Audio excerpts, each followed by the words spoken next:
पर एक कॉन्सेप्ट है, पृथ्वी की घूर्णन गति के कारण जो पृथ्वी अपने अक्ष पर घूमती है, उसके कारण देखिए कोरियोलिसिस बल जो है वो क्रिएट होता है। और वो बल जो होता है वो वायु को क्या करता है, चक्रीय गति प्रदान करता है। ओके फ्रेंड्स, इसलिए वायु जो है हाई प्रेशर से लो प्रेशर की ओर जाने पर चक्करदार मार्ग पर गति करने लगती है, जिसे ही हम क्या बोलते हैं, चक्रवात कहते हैं। सिंपल सी बात है, देखिए नाम से स्पष्ट हो रहा है। ठीक है, चक्करदार हवाएं मतलब चक्रवात। क्लियर? तो आपको यहाँ पर देखिए समझ में आया होगा कि चक्रवात के सेंटर में जो है वहां पर निम्न दाब का क्षेत्र होता है, और बाहर की ओर जो होता है वो हाई प्रेशर का होता है, क्योंकि हाई प्रेशर से लो प्रेशर की ओर हवाएं जो है वो गति करती है। समझ में आया आपको? बहुत ही सिंपल कॉन्सेप्ट है। चक्रवात के सेंटर में लो प्रेशर है, बाहर की ओर हाई प्रेशर है। लो प्रेशर क्यों क्रिएट हुआ? देखिए यहाँ पर सूर्य के प्रकाश के कारण पृथ्वी पर मौजूद वायु गर्म होकर ऊपर उठने लगती है। तब आसपास की जो ठंडी हवाएं हैं, मतलब हाई प्रेशर वाली जो हवाएं हैं, वो लो प्रेशर की ओर गति करने लगती है। ठीक है, इसलिए चक्रवात के सेंटर में लो प्रेशर होता है और आसपास जो होता है वहां पर हाई प्रेशर होता है। ठीक है फ्रेंड्स, बहुत ही क्लियर है। एसएससी में क्वेश्चन यहाँ से पूछ लिया गया था, इस चीज को ध्यान रखिएगा। अब देखिए यहाँ पर हमने एक फोर्स की बात करी, कोरियोलिसिस बल। ठीक है, कोरियोलिसिस फोर्स ये क्या होता है, बहुत ही इंपॉर्टेंट कॉन्सेप्ट है इसका, ध्यान से समझिएगा। यहाँ से भी एग्जाम में क्वेश्चन पूछा गया था। देखिए, पृथ्वी जैसा कि आपको पता है कि अपने अक्ष पर घूर्णन करती है। इस घूर्णन के कारण वायु की दिशा में डिफ्लेक्शन मतलब विक्षेप देखने को मिलता है। सबसे पहले इस विक्षेप को, डिफ्लेक्शन का अध्ययन किसने करा था? जीजी कोरियोलिसिस ने किया था। इसलिए इस विक्षेपण फोर्स को, इस विक्षेपण बल को, डिफ्लेक्शन को क्या कहा गया? कोरियोलिसिस बल कहा गया। अब देखिए फ्रेंड्स, जीजी कोरियोलिसिस ने क्या देखा, जो हमारी पृथ्वी है वो उत्तरी गोलार्ध और दक्षिणी गोलार्ध में बटी हुई है। ठीक है, पहले भी हम डिस्कस कर चुके हैं। तो उत्तरी गोलार्ध में गतिशील वस्तु जो होती है, जैसे कि पवन, पक्षी, मिसाइल, गोली, ये सब जो गतिशील वस्तु होती है, इस बल के प्रभाव के कारण राइट साइड मुड़ जाती है, मतलब अपने दाएं की तरफ में मुड़ जाती है। और दक्षिणी गोलार्ध में वो लेफ्ट साइड को मुड़ जाती है। ठीक है, इस बात का अध्ययन जो है वो किसने करा? जीजी कोरियोलिसिस ने करा। इसीलिए इस डिफ्लेक्शन फोर्स को क्या कहा गया? कोरियोलिसिस बल कहा गया। ठीक है फ्रेंड्स, आई होप आपको समझ में आया होगा। ये कॉन्सेप्ट जो है ये आगे यूज होने वाला है, तो इस चीज को ध्यान रखिएगा। उत्तरी गोलार्ध में गतिशील वस्तु जो है इस बल के प्रभाव के कारण अपने राइट साइड की ओर मुड़ जाती है, और दक्षिणी गोलार्ध में लेफ्ट साइड की ओर मुड़ जाती है।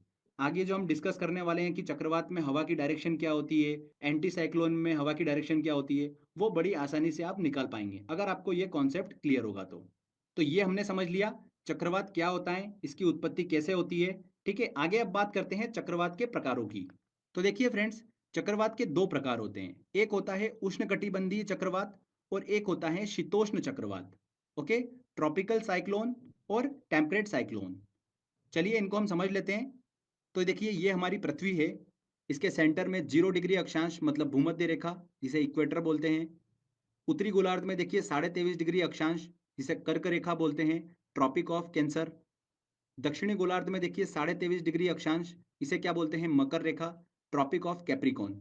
तो कर्क रेखा और मकर रेखा के बीच का जो क्षेत्र होता है, इसे ही हम क्या बोलते हैं? उष्ण कटिबंधीय क्षेत्र बोलते हैं। ठीक है, अब देखिए फ्रेंड्स, उत्तरी गोलार्ध और दक्षिणी गोलार्ध में 23.5 डिग्री से लेकर 66.5 डिग्री तक जो क्षेत्र होता है उसे हम क्या बोलते हैं? शीतोष्ण कटिबंधीय क्षेत्र बोलते हैं। ओके, और देखिए फ्रेंड्स, 66.5 डिग्री से लेकर ध्रुव तक का जो एरिया होता है उसे हम क्या बोलते हैं? शीत कटिबंधीय क्षेत्र बोलते हैं। ठीक है फ्रेंड्स, पोल तक का जो एरिया होता है उसे हम क्या बोलते हैं? शीत कटिबंधीय क्षेत्र बोलते हैं। अब देखिए, उष्ण कटिबंधीय चक्रवात और शीतोष्ण कटिबंधीय चक्रवात किसे बोलेंगे? बहुत ही सिंपल है, वे चक्रवात जो कर्क रेखा और मकर रेखा के बीच में मतलब उष्ण कटिबंधीय क्षेत्र में पैदा होते हैं उसे क्या बोलते हैं? हम उष्ण कटिबंधीय चक्रवात कहते हैं। 35 डिग्री से लेकर 65 डिग्री अक्षांशों के बीच आने वाले चक्रवातों को क्या बोलते हैं? शीतोष्ण कटिबंधीय चक्रवात कहते हैं। बहुत ही सिंपल है, शीतोष्ण कटिबंधीय क्षेत्र में आने वाले चक्रवातों को क्या बोलते हैं?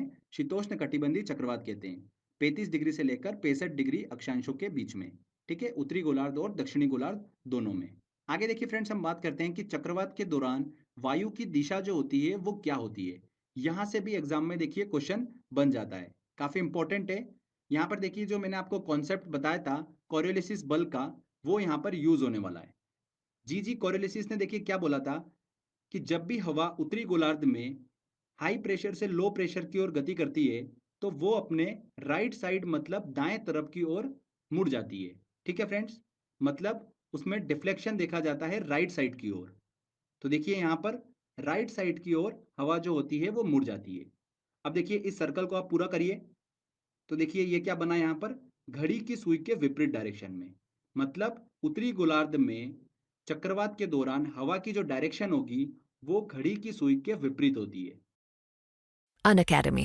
Let's crack it. वो घड़ी की सुई के विपरीत होती है। समझ में आया आपको? ऐसे ही देखिए दक्षिणी गोलार्ध में बात करते हैं। कोरोलिसिस बल के कारण हवा जो होती है वो लेफ्ट की ओर मुड़ जाती है। ठीक है, हाई प्रेशर से लो प्रेशर की तरफ चक्रवात के दौरान हवा जब जाती है तब वो सीधे जाने की बजाय अपने लेफ्ट की ओर थोड़ा सा मुड़ जाती है। उसमें लेफ्ट की ओर विक्षेपण देखने को मिलता है। तो देखिए फ्रेंड्स, अब इस सर्कल को आप कंप्लीट करिए। तो घड़ी की सुई के देखिए दिशा में ये हमारा कंप्लीट होता है। मतलब दक्षिणी गोलार्ध में चक्रवात के दौरान हवा की जो डायरेक्शन होगी घड़ी के सुई के अनुकूल होगी। क्लियर? बहुत ही इंपॉर्टेंट है ये। आई होप आपको समझ में आया होगा। कुछ भी डायरेक्शन आपको याद करने की ज़रूरत नहीं है। अगर आपको बेसिक कॉन्सेप्ट पता है कोरियोलिसिस बल का तो आप बहुत ही आसानी से निकाल पाएंगे। आगे फ्रेंड्स हम बात करते हैं विश्व के प्रमुख चक्रवातों के नाम की। तो देखिए फ्रेंड्स, भारत के आसपास समुद्री क्षेत्र में जो चक्रवात आते हैं उसे क्या बोलते हैं हम, साइक्लोन, मतलब नॉर्मली चक्रवात के नाम से जानते हैं। ऑस्ट्रेलिया के देखिए उत्तर पश्चिमी क्षेत्र में जो चक्रवात आते हैं उसे क्या बोला जाता है, विली विली के नाम से जाना जाता है। किस नाम से? विली विली के नाम से जाना जाता है। वेरी वेरी इंपॉर्टेंट है। चीन और जापान के देखिए पास समुद्री क्षेत्र में जो चक्रवात आता है उसे क्या बोलते हैं, टाइफून के नाम से जाना जाता है। किस नाम से जाना जाता है? टाइफून के नाम से जाना जाता है। अब देखिए फ्रेंड्स, आगे हम एक और चक्रवात पढ़ने वाले हैं, टॉर्नेडो और टाइफून। इसमें देखिए स्टूडेंट जो है वो अक्सर कंफ्यूज जाते हैं। तो टाइफून को लेकर मैं आपको एक ट्रिक बता देता हूँ। ऐसा ध्यान रखिएगा कि जापान और चीन में आपने देखा होगा कि बहुत सारे बिजनेसमैन रहते हैं। ठीक है, बिजनेस करते हैं। चाइना जो है पूरा भारत में बिजनेस करता है। तो देखा होगा आपने बिजनेसमैन को, वो अक्सर टाई लगा के रखते हैं। तो देखिए फ्रेंड, टाई कौन लगाता है? चाइना में बिजनेसमैन लगाते हैं। तो बस टाई से क्या बन जाएगा? टाइफून। टाई जहां पर भी वर्ड आएगा आपके दिमाग में चाइना आ जाएगा।